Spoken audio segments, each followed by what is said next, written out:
pesquisa. A primeira página ela é para pesquisa.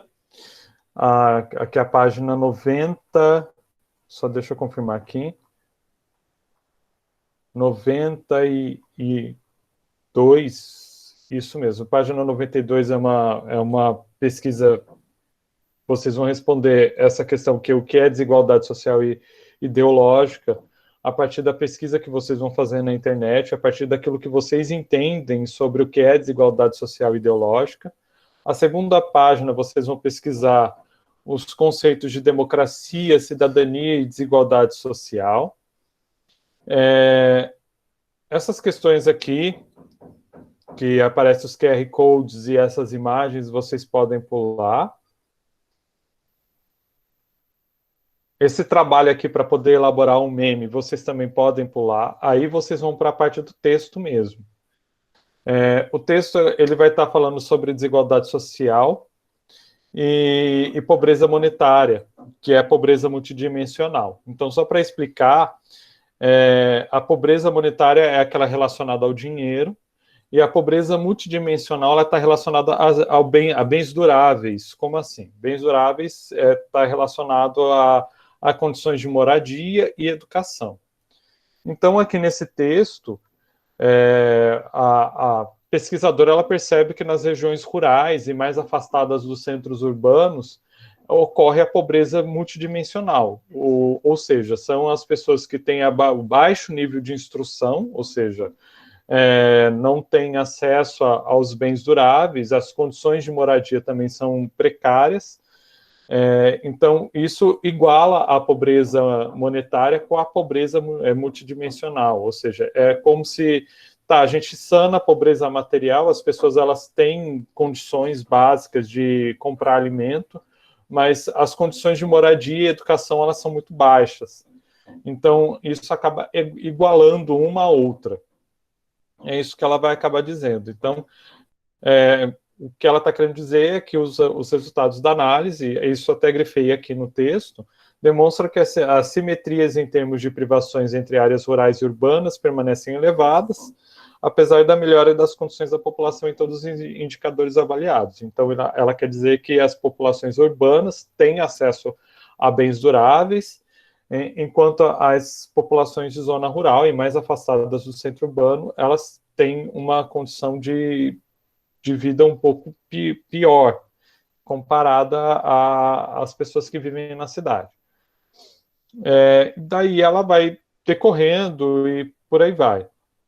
Então, cheguei a grifar algumas coisinhas aqui. Então, a Adriana explica o que ocorre no período considerado, ela analisa o período de 2000 a 2010. Então, ela analisa uma década, e os avanços substanciais no acesso à eletricidade, bens de consumo duráveis nas áreas rurais, ou seja, as pessoas começaram a comprar bens duráveis como geladeira, principalmente muito relacionado à chegada da energia elétrica na zona rural, mas registram graves carências em saneamento de educação, saneamento básico, principalmente relacionados a jovens e adultos. Aqui ela vai analisar mais para baixo, principalmente entre os adolescentes, ao abandono da escola para poder ajudar a família no sustento da casa.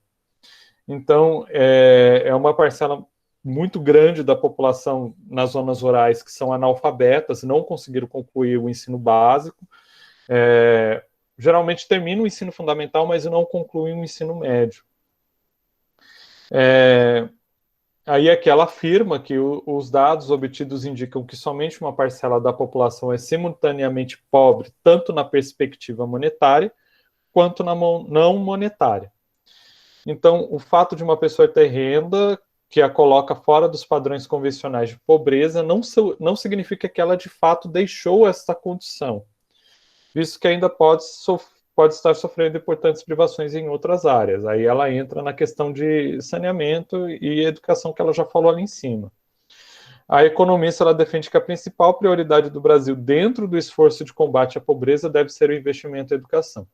Então, ela acredita, e se eu não me engano, a tese central dela é de que para que a pobreza ela seja sanada no Brasil, seja diminuída, seja amortecida, é necessário um investimento do Estado em educação. Em educação básica e preservar as pessoas na escola, evitar aquilo que a gente chama de defasagem ou abandono escolar. Ela esclarece que a pesquisa considerou 2 dimensões de pobreza: a padrão de vida e a educação, que a gente já comentou. E a variável saúde, ela não trabalha diretamente porque o censo demográfico não traz muitas informações sobre o tema. Aqui nesse parágrafo, ela vai apontar os indicadores desses bens multidimensionais: canalização de água, banheiro de uso exclusivo, destino de lixo, energia elétrica, bens de consumo duráveis e densidade de morador dormitório. Então, quantas pessoas vivem na casa e quantos quartos há dentro desta casa para cada morador. A segunda contempla 2 aspectos: frequência à escola e alfabetização, e a adequação à idade série escolar. Ou seja, para cada série existe uma idade ideal. Então, ela analisa esses dados a partir de um aspecto, de uma parcela da população, para ver se essa população se encaixa dentro de uma idade escolar, correspondente à sua idade. E ela percebe que em zonas mais afastadas do centro, não existe uma distribuição de riqueza, não existe uma distribuição econômica. Então, existe uma distribuição espacial da pobreza multidimensional no território brasileiro e que se semelha muito à pobreza similar monetária. E, por fim, ela vai falar que os dados revelam a importância da renda não agrícola para a redução da pobreza, ou seja, não é possível resolver a pobreza rural somente por meio de uma política setorial agrícola. A agricultura é importante, sem dúvida, mas é fundamental para criar alternativas em outras atividades, dado que elas têm potencial para contribuir para a redução da pobreza. Tá, o que ela quis dizer nisso aqui tudo? Além do investimento do Estado em relação à educação, para amenizar a pobreza multidimensional que ela aponta, outra coisa que ela aponta é que nas áreas rurais é necessário também dar um apoio para que o setor de serviços prospere, porque ele representa uma parte da riqueza gerada nas cidades, uma boa parte tanto de emprego e de renda das pessoas. O que são os setores de serviços? Cabeleireiro, manicure, o mecânico, todos esses profissionais compõem um setor chamado setor de serviços. Então, além do setor, no setor rural, além de valorizar a agricultura, é necessário também favorecer o setor de serviços, porque ele também é uma demanda muito grande em emprego e renda. Tá. No geral, aqui, o que ela quer dizer? Existe a pobreza monetária, que é a pobreza por falta de renda. O que ela percebe é que na décadas de 2000 a 2010 houve uma diminuição dessa pobreza monetária. Porém, quando se analisa a pobreza multidimensional, quando analisa a questão de saneamento básico, destino do lixo, acesso à educação, ela percebe que as pessoas de áreas rurais, mais afastadas dos grandes centros urbanos, elas não têm acesso a estes bens, ou seja, a educação, cultura, lazer e por aí vai. Fora saneamento básico. Então, ela começa a perceber que a pobreza multidimensional, que abarca esses bens, ela coloca ali pé a pé com a pobreza material. Então, ela afirma que o Estado deve investir em educação para amenizar um pouco da pobreza. Esse é o resumão do texto aqui. Fora dela, aqui no final, afirmar que é necessário também investir em outra coisa que não seja agricultura nas áreas rurais, como o setor de serviço, porque também gera emprego e renda.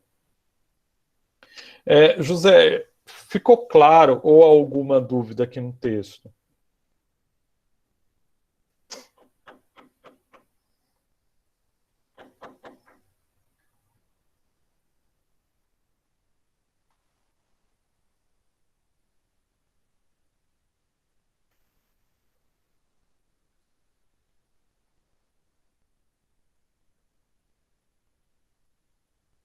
Tá.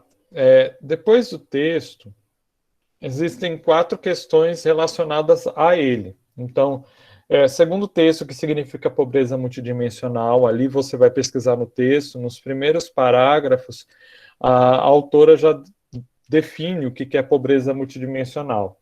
E a gente acabou de explicar aqui também. O que é considerado frágil na estrutura social apresentada no texto? Ali, em alguns parágrafos abaixo, ela explica o que é frágil na estrutura social. Uma que a gente comentou aqui é a questão da educação. A última questão, o que é necessário fazer democraticamente para diminuir as diferenças? Ali ela dá ali quase no finalzinho do texto, acho que o terceiro parágrafo antes de terminar o texto, ela afirma o que é necessário para diminuir essas diferenças. E por último, o que vocês vão fazer aqui é pesquisar e escrever com suas palavras o que significa pobreza material. No texto ela explica um pouco o que é pobreza material. Se quiser, pode pesquisar na internet. E essas são as atividades que o primeiro ano tem que fazer. Então, voltando lá, página 92,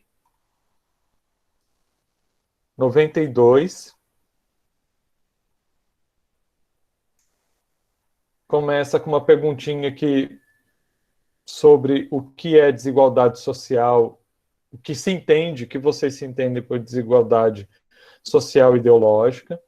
Na página 93 é para escrever os conceitos de democracia, cidadania e desigualdade social. Aí lá a gente pula para a página 94, com texto aqui, as várias dimensões da pobreza.